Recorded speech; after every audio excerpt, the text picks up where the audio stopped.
Hello, everyone, and welcome to the Monaco Streaming Film Festival's Masterclass. Today, we're going to be talking about the new world of streaming.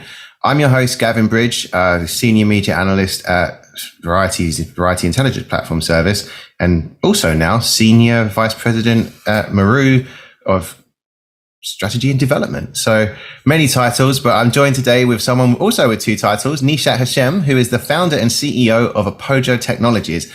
Nish, welcome. Can you introduce yourself a little bit and tell us what Apogeo Technologies does? Absolutely. Hi, everyone, and thanks for having me as well on Gav. I am Nishat, as Gav mentioned. I am the founder and CEO at Apojo Technologies. We're doing a few different things at Apogeo Technologies. We're really getting the collaborators, writers, producers, filmmakers to be able to collaborate and network with each other, find each other to get their projects off the ground. But what we're also doing is going straight back to where it all starts, where the content comes from, and really focusing on the script and the content where the stories begin. So that's what we're focusing on. We'll talk a little bit more about where Apogeo would come into play when we discuss how the streaming landscape is changing, but that's at a nutshell what we're doing. Yeah, I think your business model is really interesting, and especially just with the rise in streaming platforms and demand for content, because it's interesting from the sense of obviously the more services there are, the more content people need to fill them. But at the same time, this year we've seen many of the major SVODs deciding that they were going to cut their spending. So how do you sort of marry the two together? It's a really interesting point that you're making, because let's face it, demand for content from audiences is not going to go down, right? So it's just a matter of working out who is getting the fair share of the market and where can the audience go to find that content. Now, obviously, as VODs are struggling with that a little bit at the moment, as more and more audience members are going towards a VOD or other services where they can kind of still go and see the content, but they get to see it for free, and the quality is not that much different for them because they want that variety of content. They want the authenticity in the content that they see. So we are seeing, as a result of that, a decrease in the number of subscriptions with the bigger SVODs, right? And the way for them to deal with that has been, okay, let's try and cut down the budget and let's see what shows we can cut, and how do we then reduce our costs, right? Now, there are several ways to reduce the cost. So one important thing to note is, because people are more invested now into the stories, they focus on the characters, they focus on the storytelling. It's not as important for audiences as it used to be before to have big names attached to a show. They'll still go out there and find content that speaks to them, that actually they're fascinated by, without having a big name attached to it. So immediately you can go, okay, do you need to really cut the budget and have less content produced, because that's not what the audiences want. They want more content. So let's have a look at why we're spending our money. And if it means, then let's reduce the number of the big name deals. That's one way to go.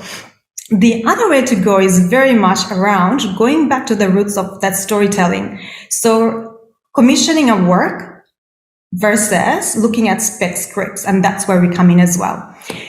The reason we really focus on spec scripts is because the writing is already done, right? And it's by writers that are extremely talented. Some of the writers that we have on our platform, for example, have produced 35, 40 pieces of work. They would go back, they rewrite it, they're continuously working on their craft. So there are some amazing scripts that already exist that could be picked up by the SVODs, by the other streaming services right from the get-go. So instead of commissioning a piece of work where you don't know if there's going to be a demand for it from an audience perspective, it's much easier actually, and it actually reduces your risk of production and increases your rate of return on investment as well. When you can look at the script already that's there, look at if there's an audience demand for it, understand that, and when you know there's an audience demand for it based on the script, bring that into production, go through that production cycle. So you're immediately reducing your risk of whether or not the audiences would see the work that you're producing. And that's the technology that we've been building and working on as well, in giving that perspective. How do you take a spec script, understand that there is a demand for it from an audience perspective, and that's what you produce rather than producing more commissioned work. I think that's a great point. I'm just going to pull up a stat here, because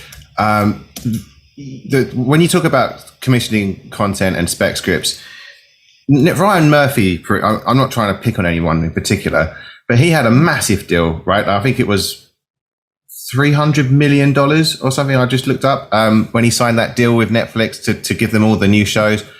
Still managed to do a spin-off show on Hulu after this deal happened, which I thought that's just cleverness. But I think the relative lack of even zeitgeist buzz around any of his shows to date, I'm sure there was some delays because of the pandemic, but the ones he made pre-pandemic, he hasn't really delivered on, and I don't know if he ever will be able to deliver on that deal. Whereas you could argue, I don't know how many scripts, perhaps you can give me an estimate here, but how many shows could you potentially commission for 300, let's say scripted shows, could you commission for $300 million?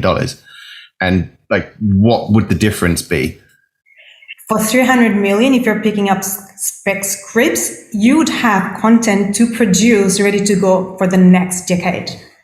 Like literally, I kid you not, because when we look at the price range that our writers are looking for the spec scripts that they have, even though these are really, really great work, because they're not getting seen at the moment, their work isn't getting produced at the moment, they bring the price down. So that I'm hoping will change over the years when, more of the independent production studios will start to pick up more spec scripts, and the streaming platforms are then working with the production studios to get that going.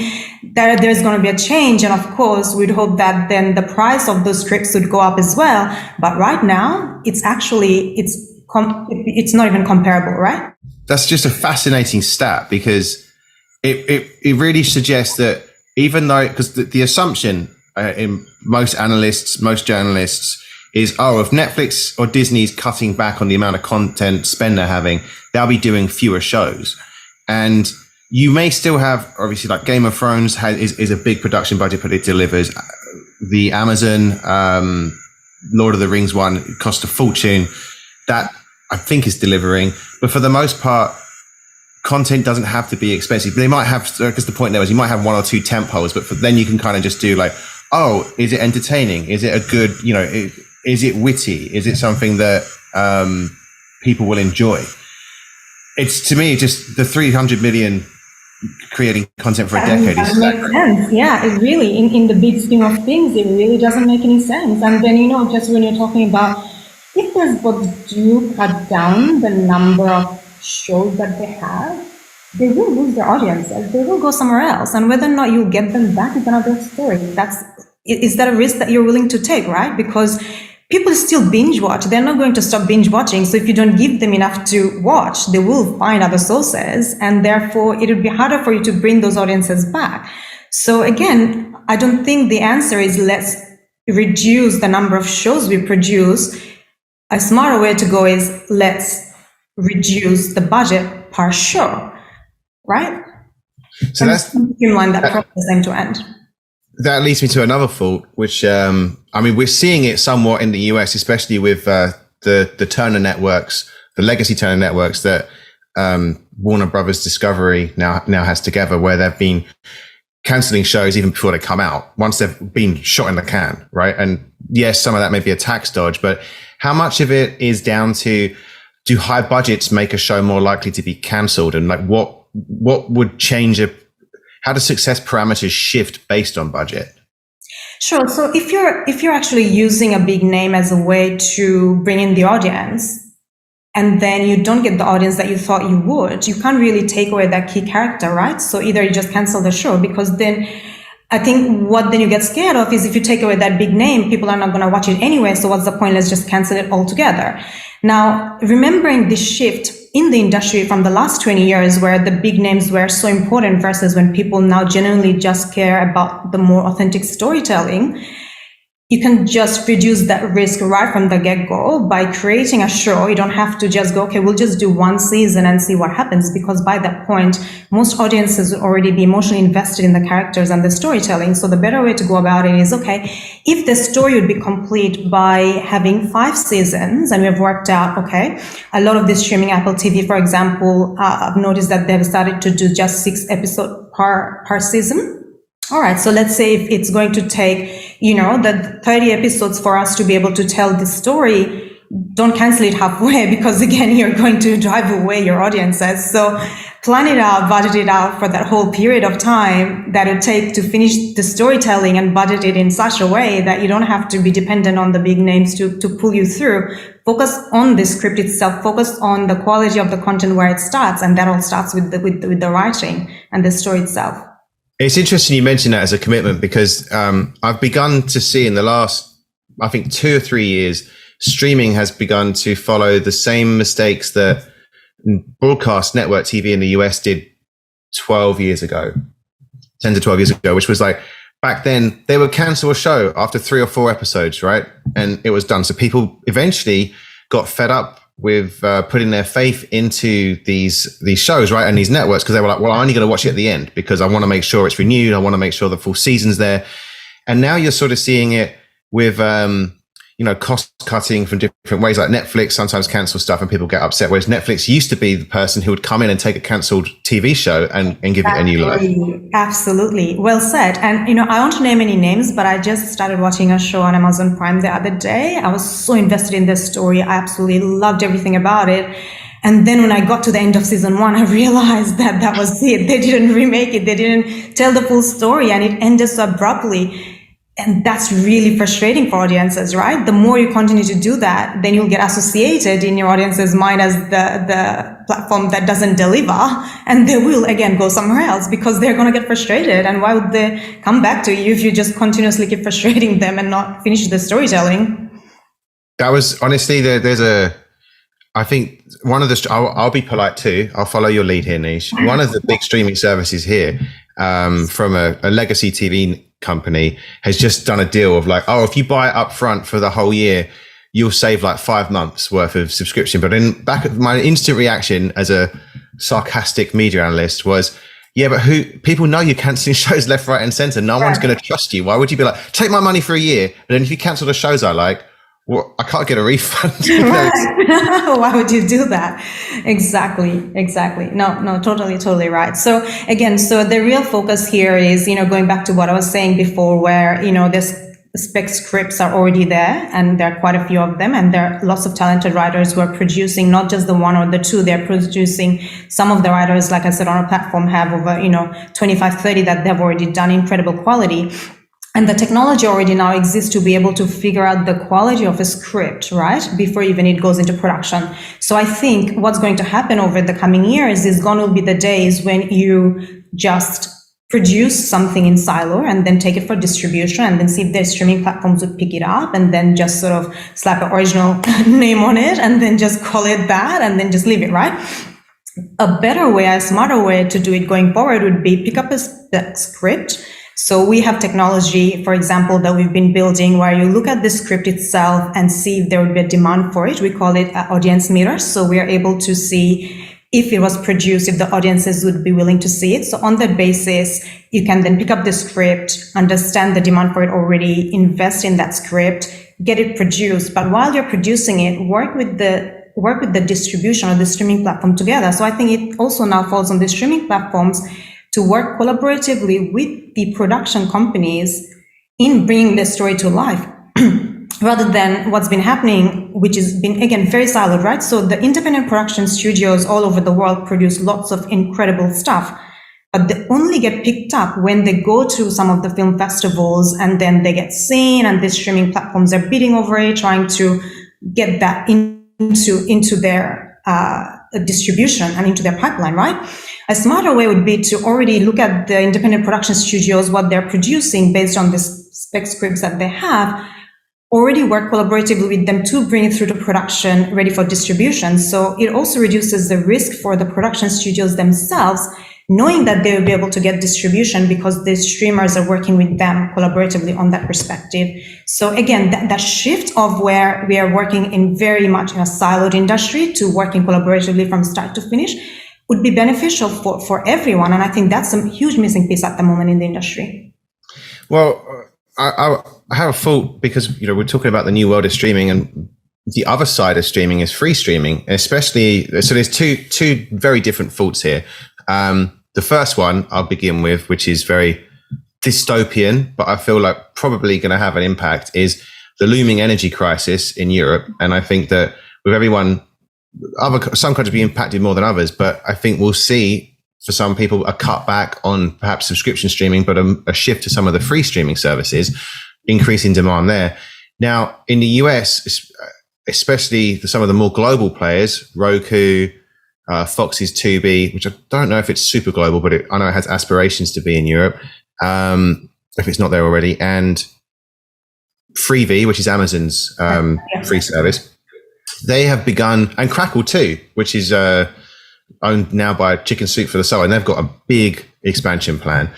They have been commissioning, they announced in the new fronts this year, we're going to have 100 new shows here, or new titles. Some of them are movies, some of them are shows. Not every show is going to be a scripted show, but it to me, these services, they're looking for content. They're not necessarily looking for something that's going to win a Golden Globe or an Emmy, but they're looking for stuff that, because, you know, like in the media industry, there is a snobbery of like, well, like, why do you want to watch something that's just things that's ridiculous? And you're like, well, because people like, you know, not everything has to be a highbrow, arty sort of thing.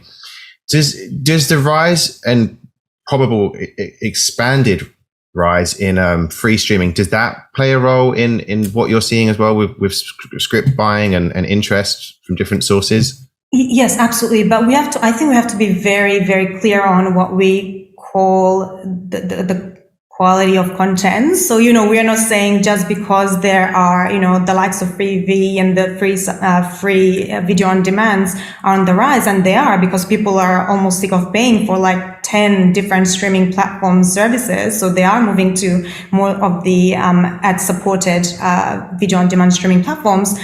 So it doesn't necessarily mean that the quality of the content there needs to decrease. It doesn't necessarily mean it doesn't say that it means audiences are wanting to see more reality type shows. It's not, you know, so a lot of audiences still want to see genuine stories that are being told that they can connect with.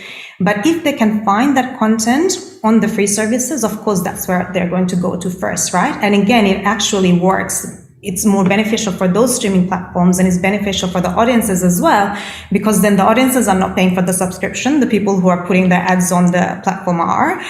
You can still make great content with not needing a lot of budget at the moment. You and I were talking about how, you know, the iPhones and all the different technology that you need to make a great movie, you know, the quality of the content itself, it does not get reduced. So the editors, the cinematographers, the composers still have enough talent to be able to pull off a great storytelling without needing thousands of dollars of expensive equipment, right? So that's still possible. So again, let's then think back. So if you have a really talented crew that you can hire, and if you can work with the independent production studios who already have this talented crew, then the two gaps they need to fill, once that's happened, is one, the actors, and two, where the story is coming from, right?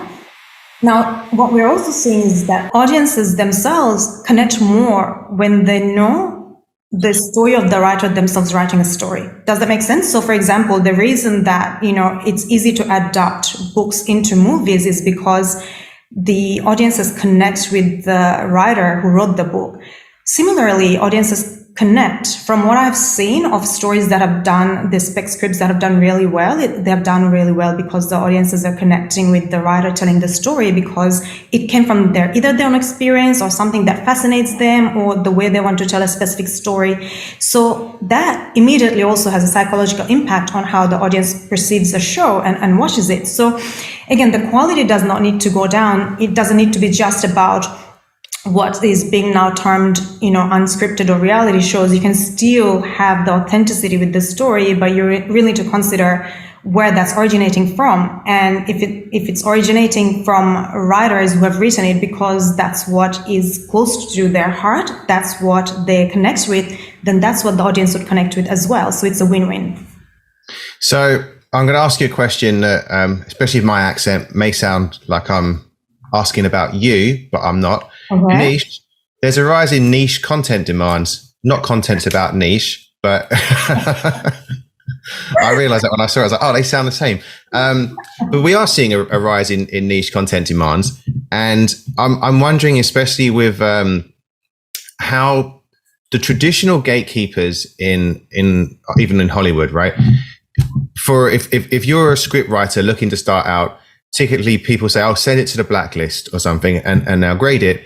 But if you write something, like I wrote a script once, and all my friends thought it was really funny, and they're like, they weren't just saying it. I sent it to people who weren't really my friends as well, and they were like, "I'd watch this. This is enjoyable. It seems real." Sent it into the blacklist, and I got told none of this is real, even though it was based. This is all ludicrous, even though some of it was based on real life. I feel like the things like you're developing here, potentially you sidestep these guardians who may or may not necessarily really have their finger on the pulse, and you're able to then really look into niche content and just create content that actually reflects what people want to watch. Exactly. And there are two things that you're immediately then able to do, right? So you have this script that's already written and you already get it tested to see if the audiences want to see it. You know, there is a demand for the content, then you produce it. But also on the flip side, outside of just understanding that it's not something someone wrote just because, like you're talking about your script, it's actually something that people do want to see. It may not be a writer that's known yet, but you realize straight away that people do want to see it.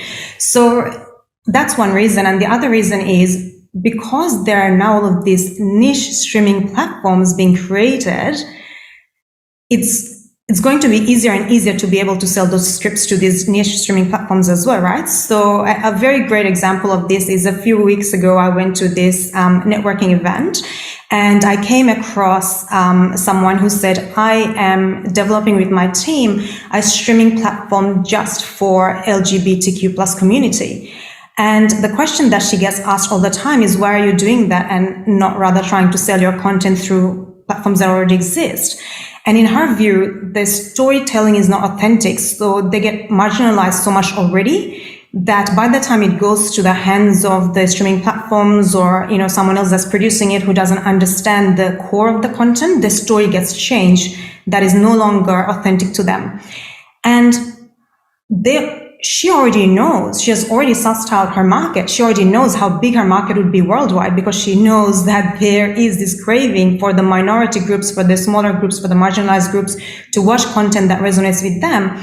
So this is also giving a rise to all of these niche streaming platforms all over the world, which means, you know, I mean, the writers should just keep writing what they want to write because there will be a demand, and the streaming, all of these Japanese streaming platforms will want to pick up the content that is at the core of who they are and what their audiences want to see.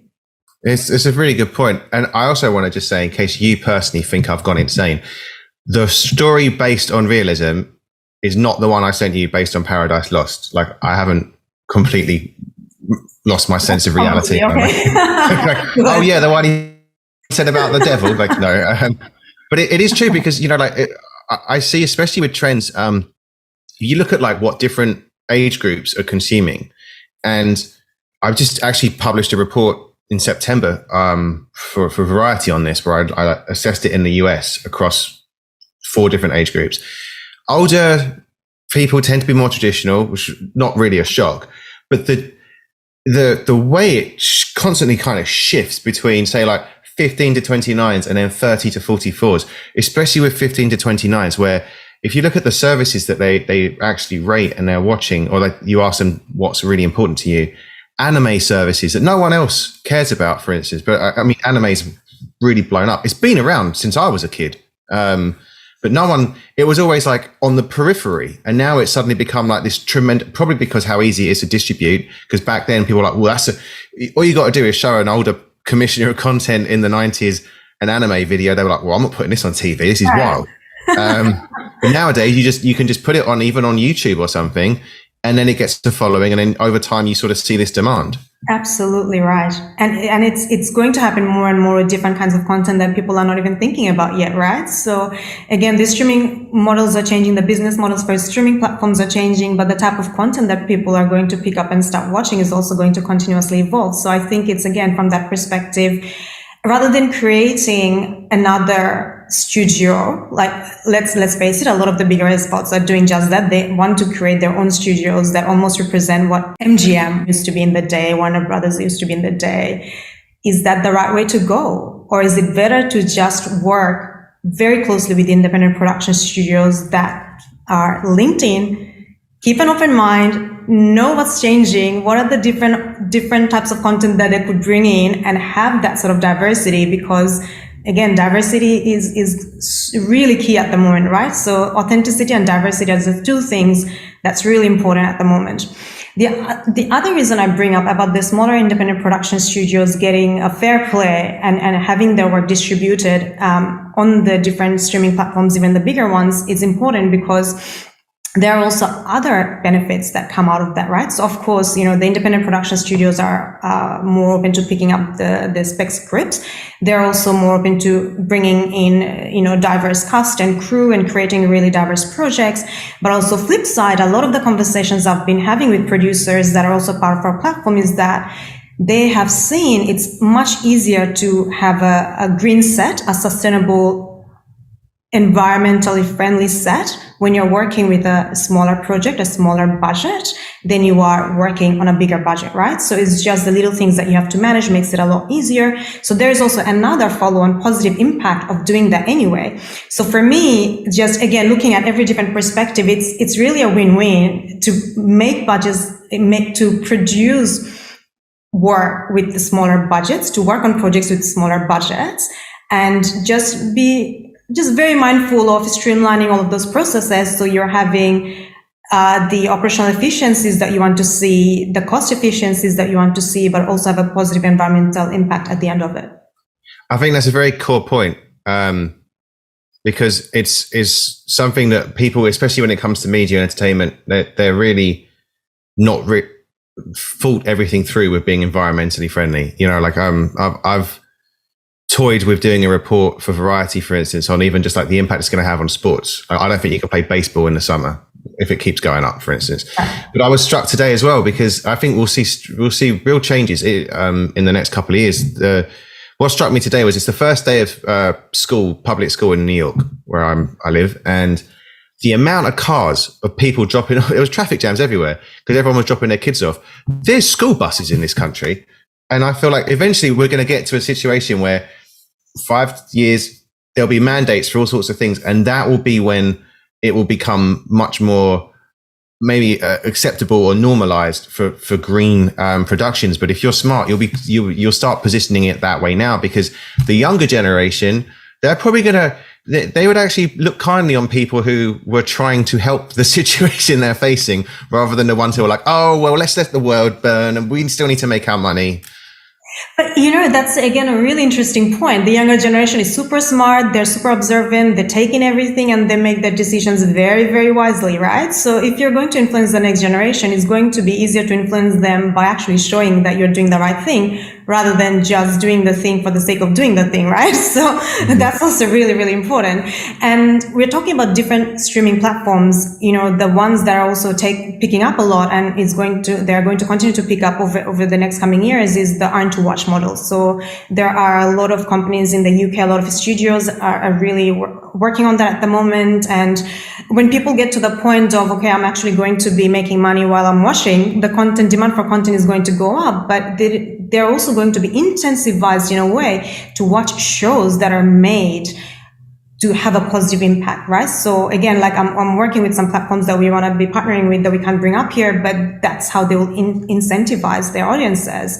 So people are not just watching for the sake of watching, they'll watch because they know watching it will earn them money, but also create a positive impact,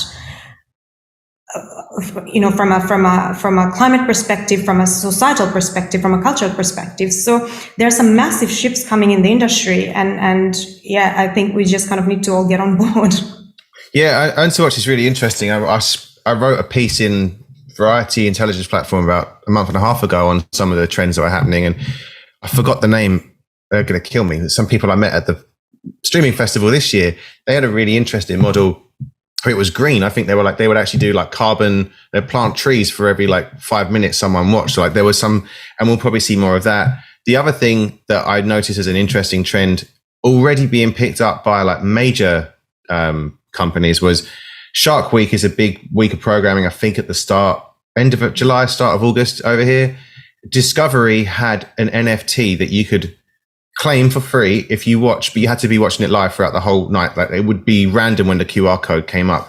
It's a different model of Earn to Watch, but it's still a reward. It's like reward to watch, I guess, rather than earn to watch it. But there is going to be that model is just going to blow up in the next couple of years. So I'm very glad you touched upon it, because it definitely is going to be something that the new world of streaming will see. Absolutely. And I'm seeing more and more of that as we're speaking with all of these different studios and streaming platforms across the EU. And it's incredible what their business model is going to look like and are already looking like.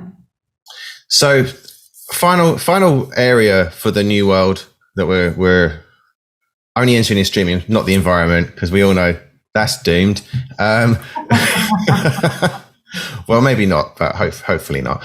But it's something that I've noticed. So, like, I'm in America now. A lot of content that gets distributed globally is made in America, but it's not always made by the company who distributes it, right? But they'll say, so I'll give you an example. Better Call Saul. It's an AMC. I guess it's the same thing with TV, right? Sony Pictures makes it. Sony Pictures Television makes it. They never really get to say it's an original. So AMC will say it's an AMC original series because we commissioned it. Fair enough. You put the money into them making it. But then when it gets onto Netflix in the UK or in Holland or in Spain, it's a Netflix original. Is there any points you want to make over like how the process of production and how streaming services brand shows as originals, and any changes that you think may occur within this over the next couple of years? So it's been interesting observing what's been happening with a lot of the originals from these streaming platforms. So, we've been doing research to see how that's evolving and which shows are being termed original and at what point. And again, without naming any names, one movie that did really, really well was produced by an independent production studio, got picked up by big SVOD, and got slapped the original on top of it. Now, they were not involved at all during the whole process, right? They only picked it up when the distribution conversation started after it was already developed. They offered about 5 times as much it took to produce it, and then just slapped on the original.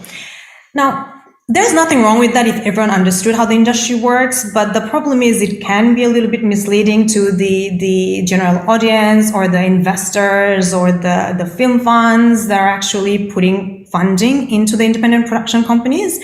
And that's a problem. So I think what would happen is with pressure from the audiences and people who try and understand the business a lot more, over the coming years, is actually push back on anything that is not an original to be called an original, for the sake of transparency. The same way something that is not totally unscripted to be called unscripted to make it sound cool, it's all about transparency, right? And that's what's lacking at the moment. And that's what creates this whole sort of miscommunication and misunderstanding from who's not part of the industry on how this all works, because their perception is very, very different to what the reality is. Again, that could also be changed if the streaming platforms do want to be involved, get involved in the production process and call it original. Work together with the independent production studios. Again, you still win, you still get the great content, but you don't have to only come in when they're ready to distribute and then they've already spent the money. Just do it earlier on. Talking about, I just want to touch base on one little thing, if I may, just because you brought up something about, how a lot of the things are getting produced in the US, but what's happening globally. We've also been doing research on things that are getting produced outside the US that were actually genuinely originals, and then the remakes were done in the US with big names afterwards. And there are some specific examples of, I'll just give a name here. So the French movie Untouchables was produced and distributed, and it got about 435 million in the box office, if I remember right, and then it got remade with big names, and it did over just about 100-something million, right? So that again goes back to the whole point of the whole concept that used to be that people only care about what comes out of Hollywood is not true anymore, right? People over the last 10 years or so really started to fall in love with stories from all over the world. very much so during the pandemic, because again, everyone just wants to now watch diverse content. They want to connect with stories where they originate from. So the whole concept of let's just, pick a story that did really well in a country and then just, let's just reproduce it in the US may not necessarily be the right thing. So it's about sort of respecting the content that comes out of US, but also at the same time respecting content that comes out of from anywhere else in the world, and sticking to the authenticity of the story itself. That's what I'm getting at. You're giving me flashbacks to growing up in England and the outrage the Daily Mail would always have. I wanted to say this: my household got a Daily Mail before it became a really mad paper, so I don't think I'm mad. But the Daily Mail, right? I think that to some degree, because I think it really mirrored what most British people thought. Hollywood would constantly either like take a story from the war, right? Because everyone loved World War II stories, and it was the British who did it. But then they would rewrite it and have the Americans do it, and then have the British appear to be like hapless fools, and then it's just like, this is not fair. And that was always like the Hollywood way. It was just like, let's take a story, and somehow in like the 90s and I think early 2000s, they managed to like have a machine that would just make the worst possible kind of links to things and then just put it out. And it to me is interesting to sort of see now. I think because of the rise of streaming, and there's been so many outward pressures, and not even necessarily niche content. Like to me, that's, like smaller, but like the fact that you can represent different voices now, talent has emerged. You can't really get away with those old practices where you just be like, churn out something that people be like, well, if you had, if you sat down and thought about it, you could probably have written a better script. Mm-hmm. Exactly. And again, the audiences are very clever these days, they actually understand and do research and try and figure out where the story came from, how it came about, how it was made. So that's also changing, so it's not completely there, but I watch and I observe and I see from research as well what the audiences used to be even like 20 years ago, or the generation before us, and how they are now. And again, all the services are provided for the audiences. It's all done for a purpose. So we kind of need to understand what it is that they want and give them what they want. Well, Nish, I say this has been a really fascinating conversation. How could people find you if they're interested? Because I think you've given a really good overview of sort of what the world could be and how you can play a part in that. But how can people find your website? Absolutely. So the easiest way is to just go to www.apogeotechnologies.com. That's Apojo technologies.com. And then just if you have any questions, comments, just send us a quick note on chat through our website, and we'll get back to you. Perfect. Thank you. Any final words on what you think will happen to streaming next couple of years? Well, I really just think it's going to evolve in a big way. And of course, that's because of the economic pressures, the societal pressures, the cultural pressures from the audience. So it's just the smartest thing for anyone to do right now, whether you're an exec at a big studio or a streaming platform or SVOD or a smaller niche streaming platform. Just keep your ears and eyes open and just understand that the right technology now exists to be able to reduce the risk of production, reduce risk of return on investment. So look to platforms like us to help you with some of that decision making more so than ever before. Wonderful. Hopefully you prove to be a wise sage, but I think you're very wise, so I'm sure that's going to happen. Thank you so much, and thank you so much for having me. That was a pleasure. Thank you, Nish.